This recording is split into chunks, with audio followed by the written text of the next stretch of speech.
Assalamualaikum warahmatullahi wabarakatuh. Ensiklopedia Al-Fatih kembali ke hadapan Anda untuk berbagi info Islami.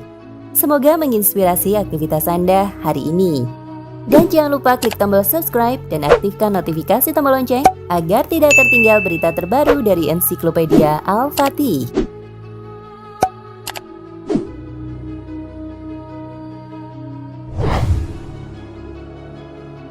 Fakta bahwa sebenarnya sungai di bawah laut sudah dijelaskan dalam Al-Quran ialah salah satu fakta yang sangat menakjubkan mengenai Al-Quran yang ternyata telah terbukti di kehidupan nyata.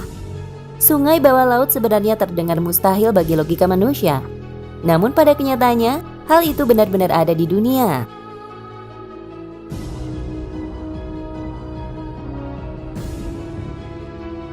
Sebelum ada peralatan canggih untuk menyelidiki hal itu, Al-Quran telah menuliskan secara terperinci mengenai adanya sungai di bawah tanah tersebut. Percampuran antara air asin dan air laut yang tak dapat terpisah secara alami merupakan salah satu bukti kebesaran Allah yang dapat dilihat oleh seluruh umat manusia. Kepada pecinta kumpulan misteri, berikut ini merupakan penjelasan yang lebih terperinci bahwa sungai di bawah laut sudah dijelaskan dalam Al-Quran.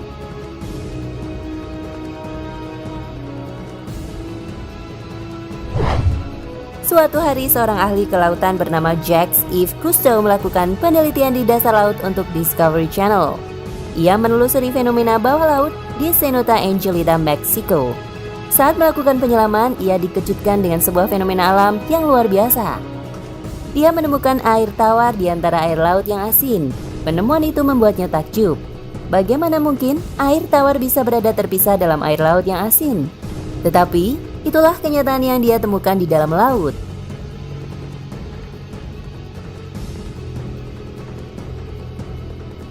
Fenomena ganjil itu membuat bingung Mr. Cousteau dan mendorongnya untuk mencari tahu penyebab terpisahnya air tawar dan air asin di tengah-tengah lautan. Ia mulai berpikir, jangan-jangan ini hanya halusinasi atau khayalan sewaktu menyelam. Waktu pun terus berlalu setelah kejadian tersebut.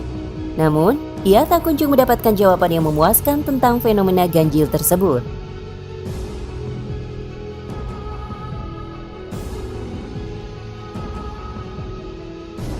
Sungai di bawah laut itu ditumbuhi daun-daunan dan pohon. Para peneliti menyebut fenomena itu sebagai lapisan hidrogen sulfida, tapi tampak seperti sungai. Yang menjadi tanda tanya para ahli, mengapa air yang mengalir di sungai bawah laut itu rasanya tawar. Sesungguhnya, sekitar 14 abad lalu, Al-Quran telah menjelaskan fenomena itu. Simak saja surat Al-Furqan ayat 53. Dan dialah yang membiarkan dua laut mengalir atau berdampingan. Yang ini tawar dan segar, dan yang lain sangat asin lagi pahit. Dan dia jadikan antara keduanya dinding dan batas yang tidak tembus.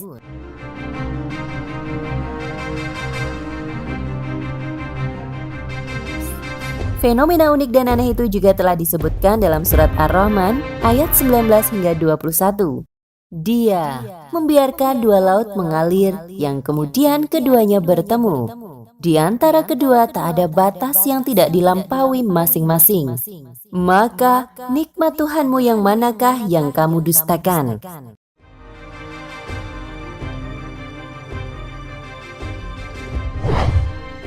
Sampai pada suatu hari, ia bertemu dengan seorang profesor muslim. Kemudian ia menceritakan fenomena ganjil itu. Profesor itu teringat pada ayat Al-Quran tentang bertemunya dua lautan.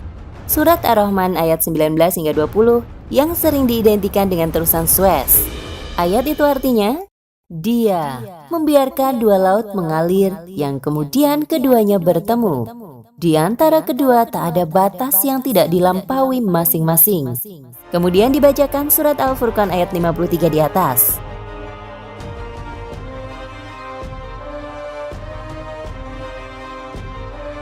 Selain itu dalam beberapa kitab tafsir, ayat tentang bertemunya dua lautan tapi tak bercampur airnya diartikan sebagai lokasi muara sungai, di mana terjadinya pertemuan antara air tawar dari sungai dan air asin dari laut. Namun tafsir itu tidak menjelaskan ayat berikutnya dari surat Ar-Rahman ayat 22 yang artinya, dari keduanya keluar mutiara dan marjan. Padahal di muara sungai tidak ditemukan mutiara. Terpesonalah Mr. Kusto mendengar ayat-ayat Al-Quran itu, melebihi kekagumannya melihat keajaiban pemandangan yang pernah dilihatnya di lautan yang dalam.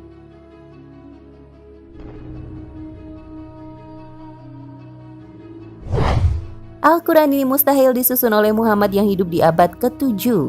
Pada zaman saat belum ada peralatan selam yang canggih untuk mencapai lokasi yang jauh terpencil di kedalaman samudera. Benar-benar suatu mukjizat, berita tentang fenomena ganjil 14 abad yang silam akhirnya terbukti pada abad ke-20. Mr. Kusto pun berkata bahwa Al-Quran memang sesungguhnya kitab suci yang berisi firman Allah, dan seluruh kandungannya mutlak benar. Dengan seketika, dia pun memeluk Islam.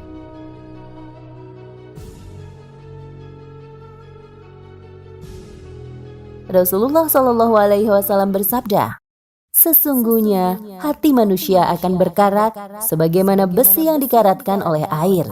Bila seseorang bertanya, apakah caranya untuk menjadikan hati-hati ini bersih kembali? Rasulullah SAW bersabda, selalulah ingat mati dan membaca Al-Quran."